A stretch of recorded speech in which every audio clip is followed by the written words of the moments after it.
আমার চ্যানেলের প্রিয় বন্ধুগণ, আপনাদেরকে আন্তরিক অভিনন্দন ও ধন্যবাদ জানিয়ে শুরু করছি আজকের টিউটোরিয়াল। এমএস ওয়ার্ডের কিছু গুরুত্বপূর্ণ বিষয় নিয়ে থাকছে আজকের টিউটোরিয়াল।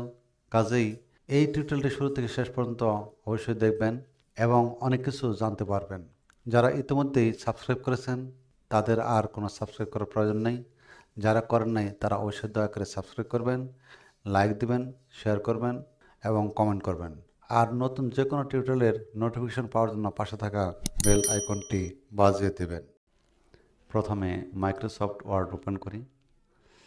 প্রিয় ভিউয়ার্স, মাইক্রোসফট ওয়ার্ড ওপেন করার পরে প্রায়ই আপনার একটা বিষয় চেক করে নেবেন, সেটা হচ্ছে এই মেইন টুলবার রিবনের যে কোনো জায়গায় মাউসের কার্সর রেখে রাইট বাটন ক্লিক করি, কাস্টমাইজ রিবনে ক্লিক করি।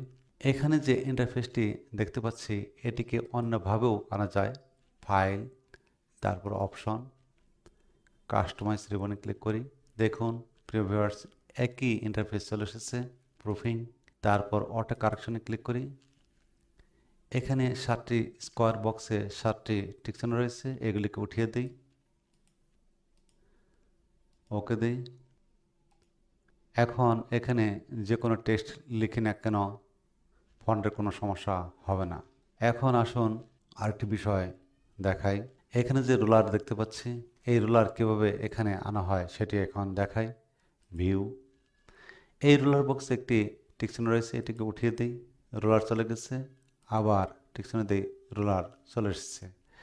এই বিষয়টিকে আমরা অন্যভাবেও দেখাতে পারি।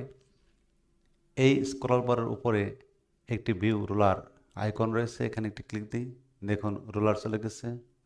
আবার একটি ক্লিক দিই, রুলার চলে এসেছে। প্রিয় ভিউয়ার্স, এখন আরেকটি বিষয় দেখি। আমরা মাইক্রোসফট ওয়ার্ড ওপেন করার পরে অনেক সময় এরকম ইন্টারফেস দেখতে পাই। এই বিষয়টিকে কীভাবে আমরা ঠিক করে নিতে পারি সেটি দেখুন। ভিউ, এখানে অ্যারেঞ্জ অলে একটি ক্লিক দিই, তারপর এই রিবনের যে কোনো জায়গায় আমরা একটি ডাবল ক্লিক করি। দেখুন এই মাইক্রোসফট ইন্টারফেসটি উইন্ডোজ ফিট হয়ে গেছে। প্রিয় ভিউয়ার্স, এখন আরেকটি বিষয় দেখাবো। এখানে একটি টেক্সট লিখি। এই টেক্সটের নিচে জিগজ্যাগ লাইন দেখতে পাওয়া যাচ্ছে। এই লাইনগুলিকে কীভাবে রিমুভ করা যায় সেটি দেখুন। আগের মতোই এখানে কার্সর রেখে কাস্টমাইজ রিবনে ক্লিক করি, তারপর প্রুফিংয়ে ক্লিক দিই। এখানে check spelling as you type, এই টিকচিহ্নটি উঠিয়ে দিই। দেখুন জিগজ্যাগ লাইন চলে গেছে। প্রিয় ভিউয়ার্স, এখন আমি যে বিষয়টি দেখাবো সেটা হচ্ছে অনেক সময় আমরা টেক্সটের নিচে আন্ডারলাইন ব্যবহার করে থাকি, সেটি এখন দেখুন। ইউতে ক্লিক দিলে আন্ডারলাইন হয়ে যাবে, আবার অ্যাড ক্লিক দিলে আন্ডারলাইন চলে যাবে। এই আন্ডারলাইন আমরা অন্যভাবেও ব্যবহার করতে পারি। ইনসার্ট, এই শেপস টুল থেকে আমরা এই লাইন টুলটি ব্যবহার করে আন্ডারলাইন দিতে পারি। আবার আরেকটি সিস্টেম রয়েছে, সেটি এখন দেখুন। এই ফন্ট প্যানেলের ডান দিকে ডাউন এরোতে একটি ক্লিক দেই। এখানে আন্ডারলাইন স্টাইল নামের একটি বক্স রয়েছে, এখানে ক্লিক করি।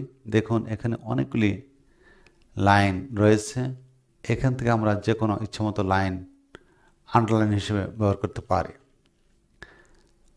আমি এটিকে সিলেক্ট করলাম, দেখুন এখানে প্রিভিউ দেখাচ্ছে, ওকে দিই, আন্ডারলাইন হয়ে গেছে। ইচ্ছা করলে এটিকে সেন্টার করে নিতে পারি। এখন নিচে আমি যদি লিখতে চাই তাহলে মনে রাখবেন এখানে লিখলে কিন্তু আন্ডারলাইন সহ চলে আসবে। কাজেই এই ফন্ট প্যানেলের ডান দিকের অ্যারোতে আবারও ক্লিক দিয়ে এই আন্ডারলাইনকে নান করে দিতে হবে, তাহলে এখান থেকে লিখলে আর কোনো আন্ডারলাইন আসবে না। প্রিয় ভিউয়ার্স, এখন আমি আরেকটি বিষয় দেখাবো। আমরা এখানে যে টেক্সটটি দেখতে পাচ্ছি এটিকে ফন্ট সাইজ ঠিক রেখে এক্সটেনশন করতে চাই, তাহলে কীভাবে করব? ব্লক দেই, ফন্ট প্যানেলের এই অ্যারোতে ক্লিক দিই, অ্যাডভান্সে যাই।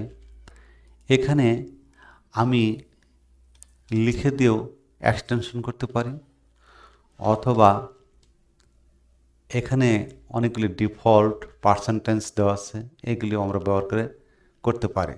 দেখুন 200%-এ ক্লিক দেই, এখানে কিন্তু প্রিভিউ দেখাচ্ছে, ওকে দেই। আমার ফন্ট সাইজ 30 ঠিকই আছে, কিন্তু আমার টেক্সটটি বড় হয়ে গেছে, অর্থাৎ এক্সটেনশন হয়ে গেছে। প্রিয় ভিউয়ার্স, আমি এখন আরেকটি বিষয় দেখাবো। এখানে যে মেইন টুলবার রিবন দেখা যাচ্ছে, এটি অনেক সময় আমাদের হাইড হয়ে যায়। দেখুন এখানে একটি আইকন রয়েছে, এখানে ক্লিক দেই, আমার এই রিবনটি চলে গেছে। আবার একটি ক্লিক দেই, রিবনটি চলে এসেছে। এই বিষয়টিকে আমরা অন্যভাবেও করতে পারি। কন্ট্রোল F1 চাপলে রিবন চলে যাবে, আবার কন্ট্রোল F1 চাপলে রিবন চলে আসবে। প্রিয় ভিউয়ার্স, আজকের টিউটোরিয়াল যদি ভালো লাগে তাহলে অবশ্যই কমেন্ট করে জানাবেন।